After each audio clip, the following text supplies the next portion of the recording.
In an American city where racial tensions remain deeply rooted, General Nathaniel Hayes, a black man in his 50s, enters a cafe in the heart of a bustling neighborhood. Despite his imposing stature and aura of serenity, Nathaniel dons casual attire, choosing to forego his military insignia and symbols of his prestigious rank. He has just concluded a crucial strategic meeting, one that will shape national security, but here he seeks only a moment of respite. Nathaniel Hayes is a remarkable figure. Respected for his visionary leadership, unwavering integrity, and decades of exemplary service in the U.S. military, he embodies excellence in the face of adversity. Coming from humble beginnings, he overcame prejudice and systemic barriers to rise through the ranks, becoming the first black man to hold the position of general. His colleagues describe him as a man of principles, capable of inspiring unshakable loyalty among his troops. Yet today, in this cafe, he seeks anonymity, savoring a rare moment of normalcy. As he approaches the counter to order a black coffee, a few eyes settle on him. Some are neutral, others tinged with fleeting curiosity, and a few, unfortunately, betray suspicion. Nathaniel is no stranger to these implicit judgments, the silent reactions that remind him that, despite his status, he still faces the scars of an unequal past and present.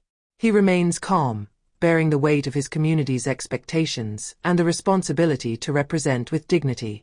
While waiting for his order, a young man in the line seems to recognize him. "Excuse me," he murmurs hesitantly. "Are you General Hayes?" The general turns his head with a warm yet modest smile. "Yes, that's me," he replies simply. This brief exchange draws the attention of other customers, and gradually, a quiet recognition settles in the atmosphere. Nathaniel, true to his humble nature, does not seek to prolong the conversation, preferring to let his actions speak for themselves. The coffee he's about to enjoy symbolizes a brief moment of relief in a life marked by colossal responsibilities. But even in these moments of calm, he cannot ignore the role he plays, not only as a military leader but also as a figure of resilience and hope in a country still in search of justice and equality. As he exits the cafe, a still warm cup in hand, General Nathaniel Hayes walks calmly toward his car, an unremarkable black sedan with discreet military plates. The vehicle, elegant but understated, reflects his high-ranking status while preserving a sense of simplicity. But before he can enter, an authoritative voice calls out behind him. "Hey, you there! Stop immediately!" shouts Officer Robert Mallory, a white cop whose reputation for arrogance and abuse of power is well known in the city. Mallory quickly approaches, hand on his weapon, his eyes filled with suspicion. Nathaniel, with Olympic calm, slowly turns, raising his hands slightly to show he has nothing to hide. "Can I help you, officer?" he asks, his voice steady yet firm.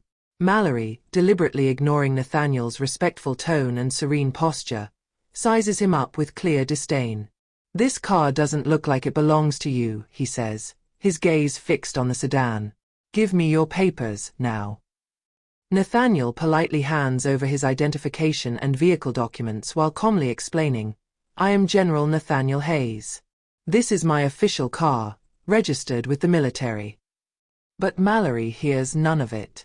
Convinced he's dealing with a thief or a fraud, he doesn't even bother to check the documents, choosing instead to rely on his prejudices. "You really think I'm going to buy that? A general? Are you kidding me?" he sneers, his voice amplified by the heavy silence that falls around them. Passers-by, drawn by the scene, begin to stop. Some discreetly pull out their phones to record, while others whisper, concerned about the turn of events. Despite the murmurs in the crowd and the growing number of eyes, Mallory remains in his bubble of disdain, taking pleasure in publicly humiliating Nathaniel. He refuses to listen to any explanation, repeating that Nathaniel doesn't fit the profile of a vehicle owner like that. Even with irrefutable proof in his hands, Mallory moves to the next step, ordering Nathaniel to place his hands behind his back. "You're under arrest," he declares triumphantly, grabbing him roughly by the arm. Nathaniel does not resist, aware that any movement could be interpreted as a threat. But the violence of the encounter shocks witnesses, some voicing their indignation loudly. "You've gone too far, officer," shouts a woman in the crowd, while another man tries to reason with Mallory, to no avail. The arrest unfolds under the stunned gaze of the onlookers. Mallory, indifferent to the protests, tightens the handcuffs so forcefully that Nathaniel winces slightly, but he remains dignified, refusing to lose his composure. He knows the truth will come out, but for now, he endures this public humiliation, a symbol of the discrimination and abuse of power that still runs rampant in society. As he is roughly pushed toward the police car, the handcuffs biting into his wrists, a palpable tension spreads through the gathered crowd. The whispers grow louder, the faces of witnesses shifting between indignation and confusion. Many cannot help but wonder how a man who carries such dignity in his bearing and posture can be treated so degradingly. The atmosphere is heavy, and a sense of injustice builds among the onlookers. Among them, a man in a discreet yet immaculate uniform steps forward. It's Sergeant Mike Carter, a decorated veteran who served under Nathaniel Hayes. Immediately recognizing his former superior, Carter feels his blood boil. It's not just the lack of respect for a senior officer that outrages him, but the glaring injustice playing out before him. "Officer," he exclaims, his strong voice cutting through the ambient noise. "This man is General Nathaniel Hayes. You're making a huge mistake." His words catch the attention of several people, but Officer Robert Mallory remains deaf to the intervention. His face hardens even further, an expression of contempt mixed with defiance. "General Hayes, huh?" he sneers, casting a quick and dismissive glance at Carter. It's easy to pull a name out of nowhere to try and get out of a tight spot. So stay out of this, sir, if you don't want trouble yourself. Carter, refusing to back down, moves closer. "I know this man personally," he insists, pointing at Nathaniel. "He commanded my division during 2 crucial missions. He has served this country with an honor and dedication you'll never understand. You're arresting a national hero, and you're going to pay for this." Carter's determination draws even more attention from the crowd. Several people start pulling out their phones, recording the scene from different angles. Some begin searching online for information about Nathaniel Hayes, and soon articles, photos, and videos confirming his identity circulate among them. Whispers emerge. Is it really him? The general? But why is he being treated like this? This is absurd. Despite this growing support, Mallory refuses to relent, his arrogance overpowering reason. For him, admitting his mistake would be a sign of weakness, a challenge to his authority that he cannot tolerate. He opens the police car door with a sharp motion and orders Nathaniel to get in. But this time Nathaniel, who has remained stoically silent up until now, raises his head and locks eyes with Mallory. "Officer," he begins in a calm tone, but with an air of natural authority. "You're making a grave mistake. Not only are you exposing yourself to legal consequences, but you are also dishonoring the oath you took to serve and protect. I advise you to think carefully about your actions." These words, spoken with quiet force, create a visible hesitation in Mallory. Still he persists, waving his badge as the ultimate justification. "You don't scare me, General or not," he mutters, though his voice betrays a hint of insecurity. Once at the police station, Nathaniel is escorted out of the car, handcuffed, his unshakable calm contrasting with the tense atmosphere. The officers inside the station turn to look, surprised by the imposing stature and dignity of this man, who is being treated like a criminal. Whispers begin to circulate among them, but Mallory, still convinced of his right, directs Nathaniel toward a temporary cell. "I want to make a call," Nathaniel states firmly but courteously, his piercing gaze directed at the young officer assigned to watch him. After a brief hesitation, the officer nods and hands him a phone. Nathaniel calmly dials a number and engages in a brief but significant conversation. He contacts a colleague at the Pentagon, a high-ranking general, and explains the situation in a few clear, concise words. On the other end of the line, the reaction is immediate. Within 10 minutes, the main phone at the police station begins to ring incessantly. Calls flood in, increasingly urgent. A colonel demands to speak to the police chief. A senior civilian official asks for an explanation. And finally, a secure line connects the police chief's office directly to a general's office in Washington. Chaos quickly ensues. Meanwhile, Nathaniel, still locked in a cell, sits quietly on a wooden bench, his hands resting on his knees. His royal calm stands in stark contrast to the panic sweeping through the station. The officers around him murmur to each other, some beginning to realize that a terrible misunderstanding is unfolding. The police chief, a graying man whose face is marked by years of service, rushes in, his expression wavering between anger and panic. No sooner has he entered the door than another vehicle speeds up in front of the station, a military sedan escorted by two unmarked cars. Several senior military officers step out, their impeccable uniforms reflecting their rank and importance. At their head is General Marcus Delaney, a man known for his explosive temper and unwavering respect for Nathaniel, entering the station with palpable determination. "Where is General Hayes?" Delaney booms as soon as he steps through the door, his voice echoing throughout the space. The officers present freeze, their gazes avoiding his. Finally, a young policeman points to the cell where Nathaniel is being held. With quick strides, Delaney reaches the cell door and orders it opened immediately. When Nathaniel is released, Delaney extends a firm hand. "I am deeply sorry for this insult, Nathaniel," he says, his voice a mix of respect and frustration. "This will not go unpunished." Mallory, observing the scene from a distance, begins to realize the extent of his mistake. But it is only when Delaney, his eyes blazing with fury, turns toward him that he fully understands the gravity of the situation. "You," Delaney says, pointing at Mallory. "Do you know who you just arrested? Do you know that this man has served this country for over 30 years, that he has risked his life to protect your freedoms? You have just committed a monumental professional and moral error." Mallory, usually confident, stammers a few words, but Delaney's icy glare quickly silences him. Meanwhile, the police chief tries to calm the situation, but Nathaniel, with a gesture of his hand, signals that he wishes to speak. Standing tall, he addresses all the officers present. "What you just witnessed is not only an error against me.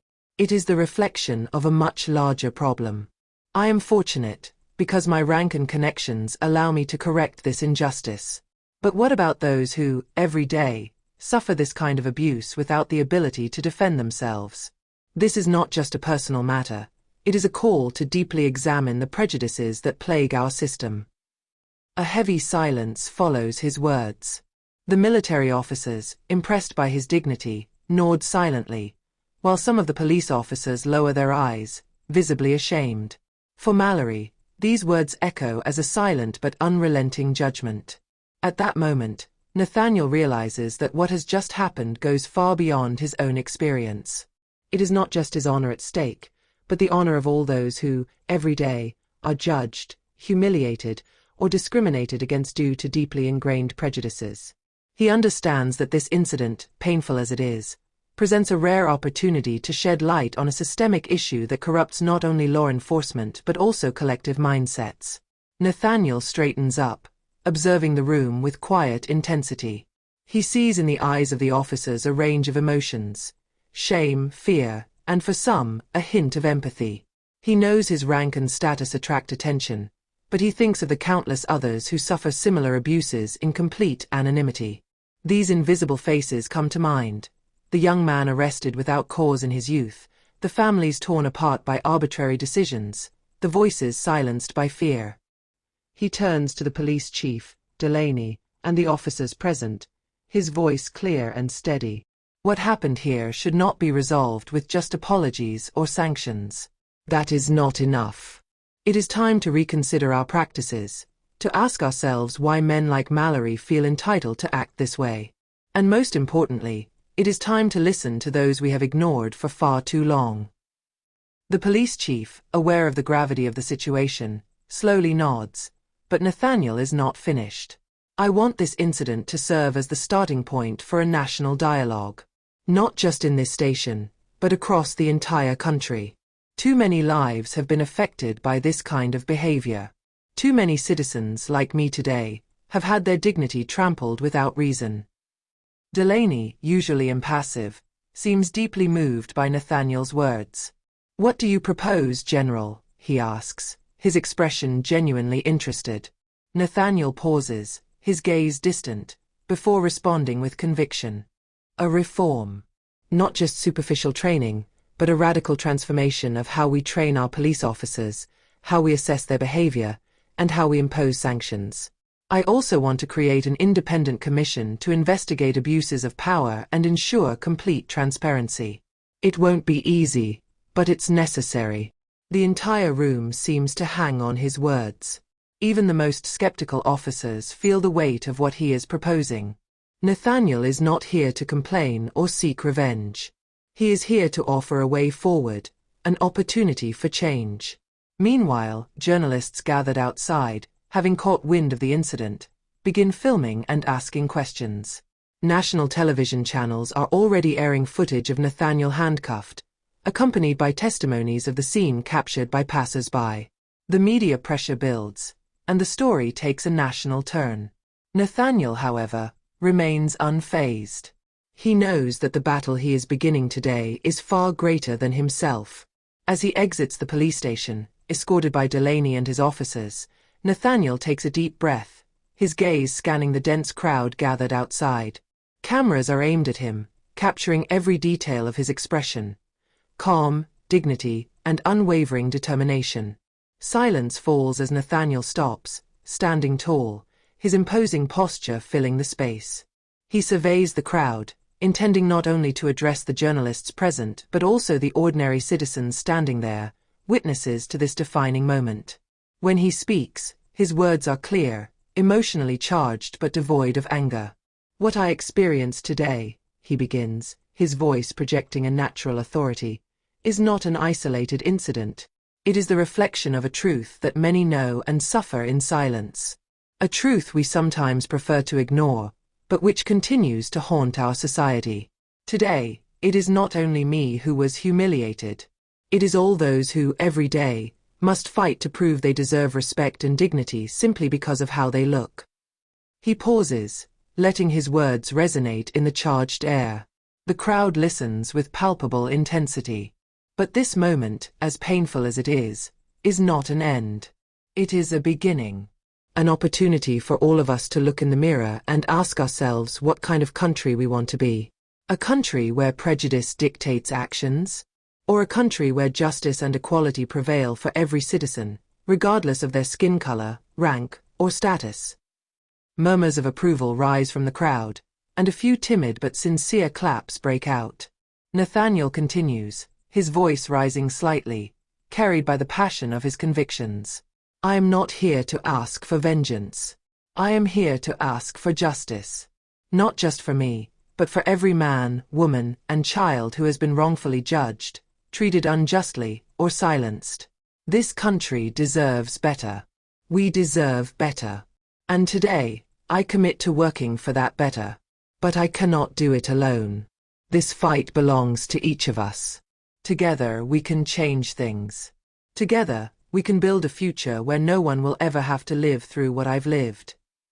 This time, the applause is louder, accompanied by shouts of approval and encouragement. Journalists frantically take notes, recording every word of this speech that resonates like a call for unity and change. The image of Nathaniel, standing on the steps of the police station, surrounded by military and police officers, quickly goes viral. On social media, videos captured by passers-by show not only a strong and dignified man, but a leader capable of inspiring an entire nation. As he prepares to leave, a young man in the crowd approaches, his eyes shining with admiration. "Thank you, General," he says simply, extending his hand. Nathaniel shakes it with sincere warmth. "The real work starts now," he murmurs before heading toward the car waiting for him, his mind already focused on the next steps. He knows that this moment will be etched in memory, not as a humiliation, but as the starting point of a movement. For Nathaniel, this incident is far more than an isolated event. It is the catalyst for a silent revolution, a chance to ignite a spark of justice in a country that desperately needs it. And as he leaves the scene, he knows that every step he takes, every word he speaks, could open a new path for those who come after him.